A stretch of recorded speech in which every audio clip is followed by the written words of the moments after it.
Hello, welcome to Creativity Boost Podcast. Today we're going to be discussing something really phenomenal, and the topic we're going to be talking about is unlocking data driven creativity. We're going to be making connections between data and creativity, and there's no better person to join me in this conversation than a person who has over 10 years of experience in the data world as a data analyst or as a data scientist, rather. His name is Noah Healy. Hi, Noah. Good to have you on the show. Hello. Yeah, thanks for having me here. Absolutely. And I brought you on to talk about this really, really hot topic because I know that you're going to have a lot of things to say about data and creativity. What do you have to say about the world we live in now that is heavily and immensely data driven? And to start with, what does data even mean? I believe you would have something to say about that. Well, yes, I do. So, as you know from our last conversation, I'm very much a math guy into computational math. One of the key enablers of that is information theory, which is the mathematics of data. Uh, Hmm. and for that, what we've discovered is that essentially information is the answers to questions, and the number of questions that are required are based on the amount of information that's involved. Uh, so you could have one complicated question or many simple questions, but uh, the computer concept of bits is basically organizing things around yes no questions, and with 20 yes no questions, as in 20 questions, you can distinguish among 1,048,576 distinct objects. And so that's how much information is in identifying one of those things. Uh, and what we're seeing is with technology is that the amount of information that we are storing is increasing at rates that are increasing faster than at any point in history constantly. Um, the the density that we can put information in effectively doubles every year, and the amount of money that we expend on media also increases. So we're we're creating media that's twice as efficient, and we're spending more money, so we're buying more media. So the amount of information that we store actually increases. Our doubling time is down to, I believe, weeks or even days at this point, and that's totally unprecedented. Okay, so there's there's the fact that we live in a world that is currently, you know, generating data, petabytes of data every day. And I don't want us to get too technical, right? So I want the layperson to really be able to flow that conversation. So if you were to explain what data is to a layperson, how would you explain it? Maybe to your grandma or to your 2 year old son or 5 year old daughter. Um, well, I tend to use the same explanation on everybody, but at the very basic, data really is simply the answers to questions. Hmm. Um, when you take a picture of something with your phone, the sensor is essentially querying the world, um, looking at it pixel by pixel. That's what the pixels are, and getting information about how much red, blue, and uh, uh, green information is there, and coming up with numbers. And it does that again through yes no questions. Is there more than this amount of red? Yes, no. Okay, well, is there more than half that much?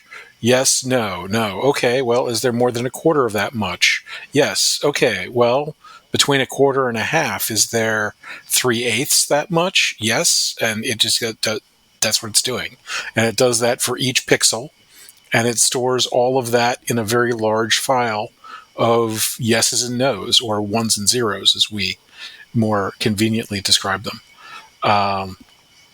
And then things can be done with that file, but that's it. It's data is the answers to questions, and what we have now are machines that can interact with the world and ask it questions and record the answers. Wow. I never even thought about it in that angle. So that's a really, really profound answer. So now, if you say data is simply answers to questions and it's just yes, no answers, where does that come in being able to create, like, because there's someone listening to us right now who is on a journey to create a product, to create a tangible expression out of an idea, who is on a journey to discover themselves and unleash their potential. Their potential right now is intangible, but they believe that they have something that they can serve to the world and they can create value for people out there. Where is the connection between data and this person's creativity, so to say? Well, creativity and value are human qualities, and so we, him, her, whatever, we are the connection between those things. So the universe is capable of answering an extraordinarily large, although not infinite so far as we're presently aware, number of questions at an incredible rate. And so the task of creativity is essentially connecting up these things, just as you can, have a lever or a pulley, and with creativity you can put those things together into a crane that will then allow you to lift very large blocks of stone or something. These machines, you can take your phone's ability to take pictures and video, combine that with your creativity, and make films and tell stories visually. And so that's the challenge, as we have these more sophisticated machines that interact with more of the universe. It's a larger creative endeavor to exploit these things. Building a trip hammer, while it took us hundreds of thousands of years to figure out how to do that, is relatively simple compared to making an opera or a feature film or something like that. And why is that? Simply because the film is so much more complicated. The cameras, the lighting, and then the film also needs to interact with and speak to an audience, which again is an ultimately emotional circumstance. And so there's psychological factors and so on. So that's the basic challenge when you're connecting up data to creativity. The data is going to be related to reality. Creativity is going to be related to people's emotional and point of view landscapes. So one thing you can work towards, and this in business settings is much of what you're working with data science, is that you hope to encourage to align human interest with reality, and then by being data driven, you're sort of plugging reality into your interests and letting it guide you. In many cases with art, it's sort of going in the direction people these days are sort of trying to force themselves into reality, and that doesn't work nearly as well. And so you have to do an enormous amount of work to sort of fill in these questions. Things like computer generated images, nothing's free there. You don't get to have pictures of anything. You have to generate every single pixel yourself. You have to designate the answers to all those questions. And so if you get something wrong, you wind up with images or motion that looks fake to people. And same thing happens in other contexts. We're also using, automatic translation devices. Sometimes those translations work quite well. Sometimes you read a web page and the translation is just garbage, and that's because, again, there's a disconnect between what the algorithm is doing and how reality lined up in this particular case. Okay. Now, there's something that I've come to discover about data. The fact that you said data is simply the answers to questions, and these are yes no answers. But what I wanted to say is that how we interpret data varies from person to person, and this is where I believe we tend to see the uniqueness in how we use data to create, right? So it means that there's a wrong interpretation of data and then there's a right interpretation of data from person to person. Now, how would you know the right way to respond to an answer you get? Let me put it in a layman's term. So let's say I have an idea and I want to figure out if this idea is marketable. So I'm looking for data. I'm trying to figure out if people like this thing. And so maybe I put up a post on social media and I say, "Oh, this is something that if you are interested in, just click the link," and then nobody clicks, right? So that is some data, and for me, that's just in the hypothetical illustration I'm making.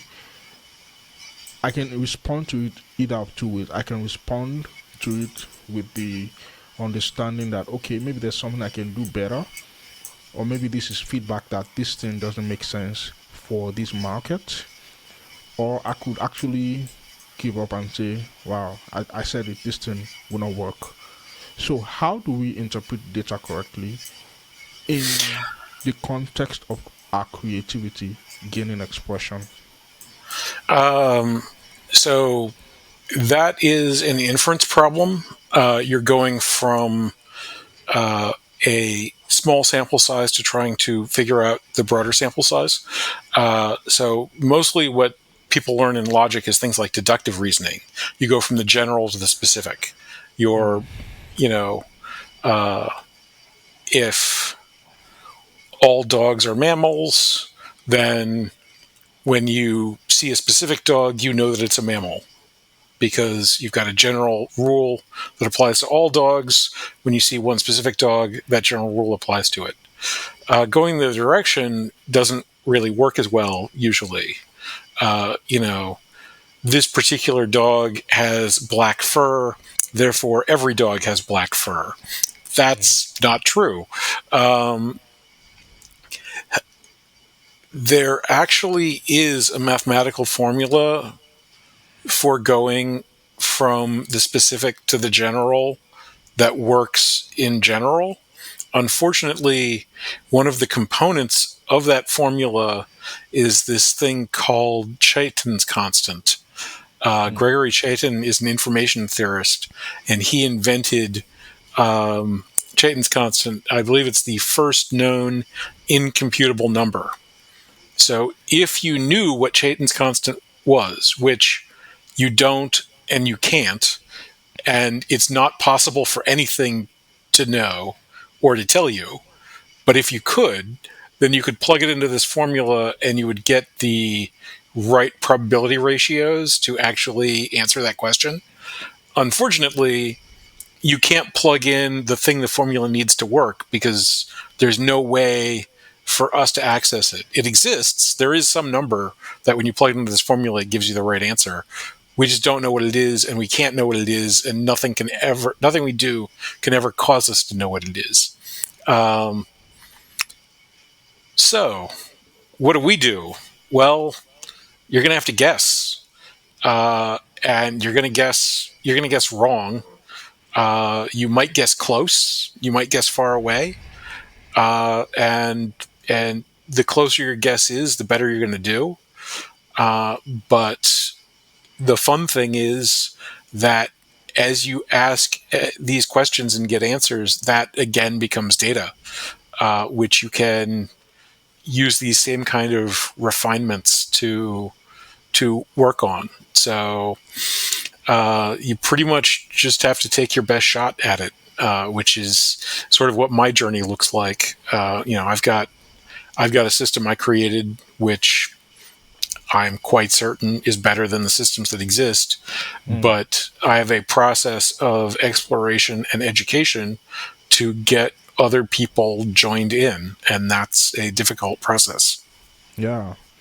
And I like the fact that you added the last bit of, you know, your story to the response, because it makes it really easy to understand. I know that you are a highly cerebral person, and so the average Joe may not be able to reason at your frequency. So sometimes you make my brain sweat when you when you go into all those really deep mathematical principles, and that's why I brought you here, so that we can, you know, we can serve something to all those cerebral creatives listening to us out there. But for the purpose of the layperson, what can you say is one of the best recommendations you can give to the layperson to be able to take advantage of data? Because now we have so much data than we ever had in history, in human history. We have access to data, we have access to information, we have access to answers more than we ever did in history. But I don't think we are more creative now than we were before, in my own opinion, and I stand to be corrected. So it means that we are not using that data as much as we can. So, what would you recommend for the average person to do to take advantage of the data we have, the information we have out there, to enhance their creativity? So there are several prominent social scientists who agree with you. There's been several studies done that suggest that, in fact, creativity, not just artistic, but also scientific and cultural, is in fact slowing down. Mm. I would tend to attribute this to the data explosion, because I believe that we can divide data into noise and signal. And I would say Mm. that most of the data that we're producing is actually noise. Mm. Um, uh, it is a phenomenon of sort of my generation and generations before me, that children would sort of do schoolwork, and that schoolwork would basically just get thrown away, because frankly it wasn't really worth very much, and there wasn't really any way to preserve it. Of course, in we are now in many realms, particularly after the lockdowns, a lot of schoolwork is now being recorded, and so that's part of the data stream. Is it valuable to have digital representations of copies of every 6-year old in the country doing the same problem? Probably not very valuable, but we've got it anyway because our systems are collecting that information. I also saw a fairly recent one. Microsoft has created a recall function, which will sort of like take screenshots and apparently allows some kind of undoing function. Unfortunately, that's unbelievably dangerous, because it's basically putting a keylogger into everything, which means that there'd be a pretty serious hacking target. Hopefully, they'll come to their senses before it is forced live or whatnot. So what I'd say for the layperson is take a very conscious reassessment of your environment and landscape in light of noise and signal. What information are you is being recorded about you, is being made available to you, that's valuable to you, and what isn't? Because most of this information at present isn't of value to the people in general and most persons specifically. Uh, and and as AI expands, there'll be more and more noisy information that is flooding the zone. Uh, and the less access you have to reality, the harder it is to create anything that's real. So, um, perhaps paradoxically, I think it behooves us to actually reevaluate our environmental systems and build towards a better lifestyle of a lot less information. I, for example, don't own a smartphone, and have no interest in producing that kind of data chain for third parties. I also don't run Microsoft, for fairly similar reasons, and so on. So that that kind of lifestyle change will give you a lot more leverage to evaluate and think about things and have a chance to be creative, rather than simply drowning yourself in noise. Wow. Okay, so you're saying we shouldn't be on social media anymore. We shouldn't watch Netflix. We shouldn't watch movies anymore because we are being bombarded with um, noisy data. So, what do we do instead? Well, as you can see, I have an extensive book collection. I'm not wholly opposed to films. If we pointed this to a different sector of my living room, you would see my 1,000 DVD collection. Um, so I don't think that media has nothing to offer us. Mm, I'd say that most existing social media is very obviously more harmful than helpful uh, to its users, and so that's something that might be worth cutting out. But more importantly than cutting it out, it would be cutting out the people who are benefiting from it, um, because that's the problem essentially with those sorts of platforms. Um, uh, Things like Facebook and some of these other platforms are associated among their user base with greater levels of depression. Um, there are people on those platforms that are benefiting from the broad users having poor mental health. If you're one of the broad users whose mental health is being deteriorated for other people's benefits, the sort of the best thing you can do for yourself is to undeteriorate your mental health, um, and that will be detrimental to the people that are presently benefiting from harming you. Uh, but who cares about them? Get yourself feeling better. okay, but some people will argue for the fact that the reason why these new media seem harmful is because they are being abused. Like everything good that gets abused would definitely be harmful. Food can be abused. Um, Everything good can be abused. Like right. So, what do you think? Don't you think people need to just learn to use these things better, learn to use their data better, and the data that is available to the world better? Because I want us to also like take ownership. I'm trying to also see ways that creatives or potential creatives can take ownership of their journey and leverage the data that we have available to us. So, what do you have to say to that?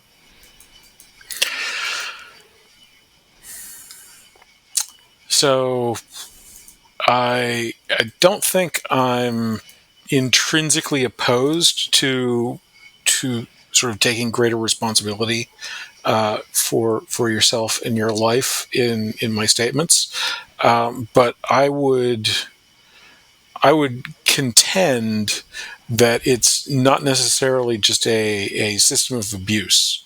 Mm, Um, the the reality is that we have cultural norms and personal norms that are based on information interaction with reality being pretty much solely the purview of human beings and to a lesser extent other life.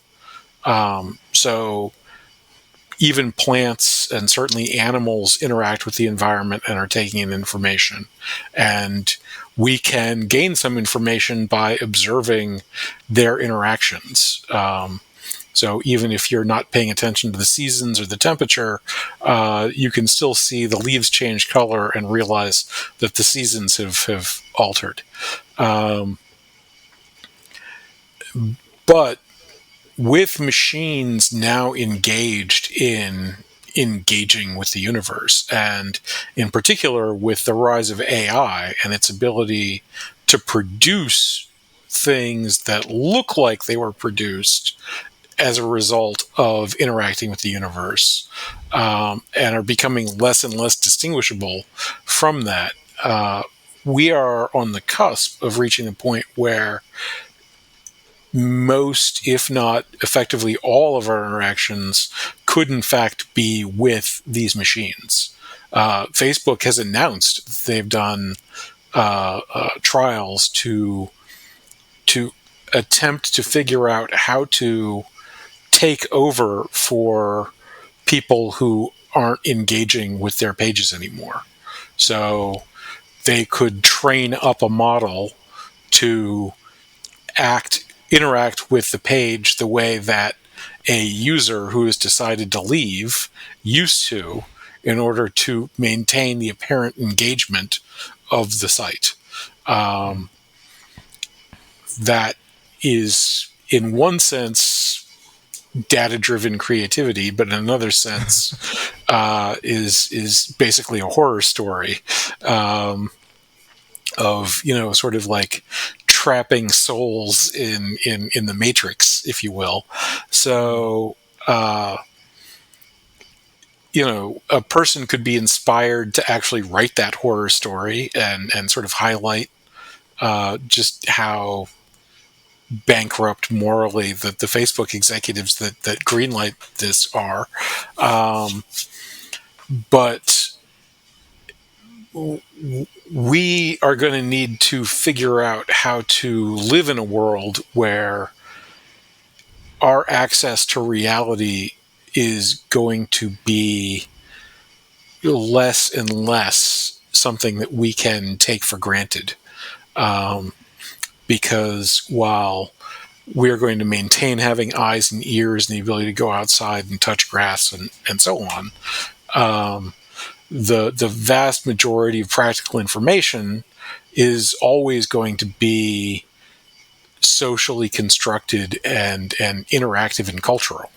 We are social creatures. How the group feels is more important than how an individual feels. That's why democratic systems are presently dominant. Um, and so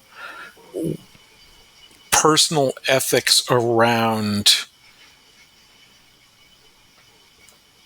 promoting reality even above group dynamics are going to be absolutely critical, because otherwise we're just going to be in sort of echo chamber death spirals.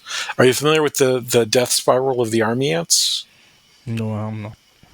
So army ants are a carnivorous migratory ant of the Amazon rainforest, and they're basically blind.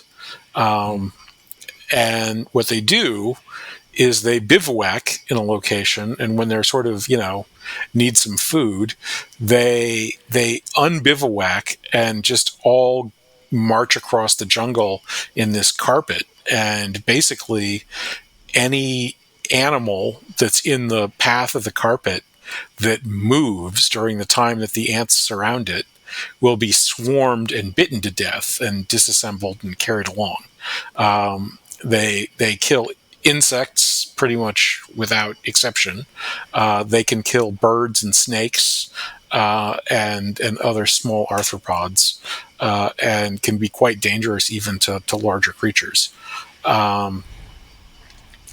They work by the leading edge of the group, is basically marching out into the void, and it leaves a chemical scent behind that the ants follow instinctively.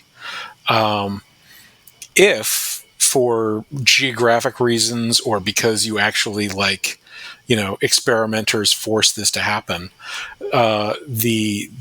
the front half of the group circles around and joins in the rear half, then they will start instinctively following a chemical trail. They're not forging into the unknown because they're special. They just happen to be doing that. They're just like every other ant. They prefer following chemical trails over every other option, because otherwise the entire system would just disperse. And so once this circle gets created, it creates this death spiral, death loop, where the entire system simply marches in a circle as they all attempt to follow the leader, but there aren't leaders anymore. And because they're essentially marching until they've found enough prey to fill themselves up so they can bivouac again, once they stop exploring new territory, they are no longer consuming new prey, so they have no instinct to cause them to stop and bivouac. So they simply march until they starve to death, and then they're dead. And that's very analogous to our slowing creativity. If we march in pursuit of these increasingly meaningless signals that are produced by computers copying and pretending to copy the things that already exist within computers that were copies what the computers pretended to produce, then we will stop creating new cultural systems, and people don't really live very well without those. Wow, that's a whole nother, you know, level you've taken the conversation to. And like I said, it made my brain sweat, and I think I like that mental exercise. So thank you for that profound response. Now, my next question will be: you made a mention of how that all of these new inventions that we see around actually came by data-driven creativity. In fact, when Facebook was invented, the the Mark Zuckerberg guy, he said he discovered something, how that people were willing to share their pictures online, and they were willing to give that data out for free, right? So the world we live in today, we somehow built it with our own hands without even knowing, right? And these companies were just smart enough to create something using the data we gave them for free, right? And look at YouTube today, it's grossing billions of views every day. These are people putting out information on the platform. You know, in fact, different media platforms, that's how they work. And in fact, they pay partners to keep putting in data, keep putting in information on the platform so that they can keep users engaged. And of course, YouTube is adding value with that, because people can now learn and watch educational content for free by virtue of all of those. But don't you think that is there something we can learn from that? Is there anything positive that we can learn from that? Is there a pattern that we can take from that and use to create something of our own? I think so. So what we're looking at is the exploitation of a human generosity and a human sort of freedom that seems to be built into us at a fairly basic level, Mm. because cultures around the world, and the younger generations have embraced these things wholeheartedly. So it seems to be reasonably fundamental, this kind of desire for fame and so on.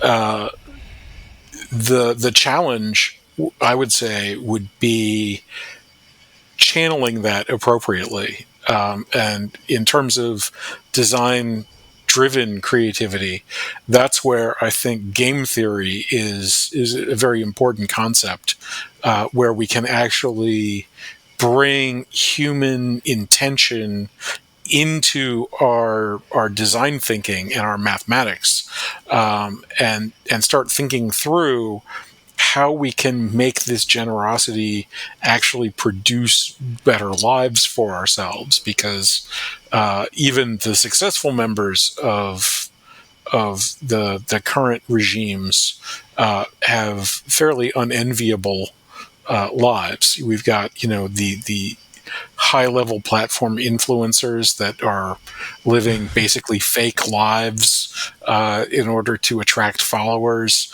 And we have the executives who keep having to, go in front of Congress and lie about their day-to-day lives, in very embarrassing and transparent fashions. So, none of that looks particularly attractive.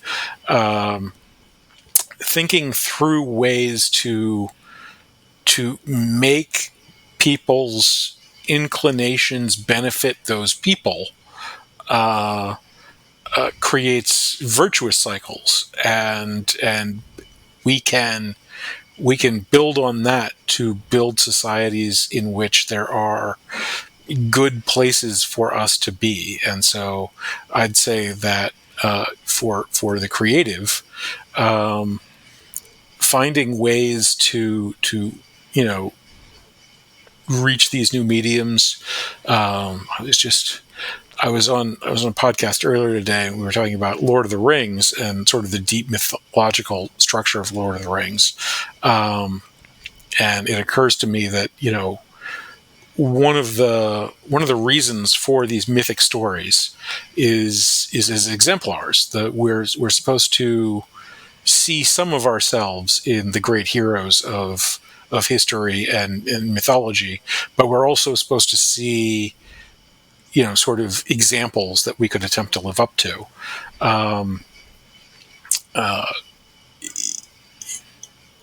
with access to sort of freely given parts of people's lives, imagine a mythic structure that was some sort of collage of actual human experiences, where you could take some of the great stories of modern or ancient mythology and patch together the pieces of actual lives, demonstrating directly how people's lives are mirroring a Perseus or a Hercules, or similar, and showing those examples. Something like that is very possible within the regime that exists today. All right. Well, that has been one hell of a conversation, Noah. Thank you so much for all of your thoughtful responses. I think that this would be a good place to call it for today. But before we do you have any parting words you'd like to leave for our listener out there? Yeah, sure. Well, I'm engaged in a creative endeavor, and I'm fighting with the patent agency about it. And if anybody would like to support me in my creative endeavor, I have a petition where you can read more about the trials and tribulations I'm undergoing on change.org under CDM_patent. And if you can sign it, thank you very much. That would help me a great deal. Wow. Awesome. Thank you so much, Noah, for coming on the show today. I believe you on the other side listening to this, I believe you found something valuable from our conversation. Maybe it made your brain sweat. Well, your brain does need to sweat every once in a while. It did make my brain sweat, and I think that this has been a valuable conversation.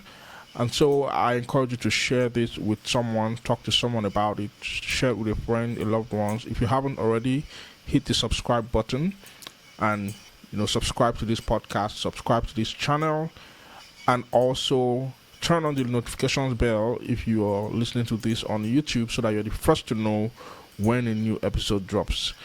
I'll see you next week. Until then, have a good one and bye bye.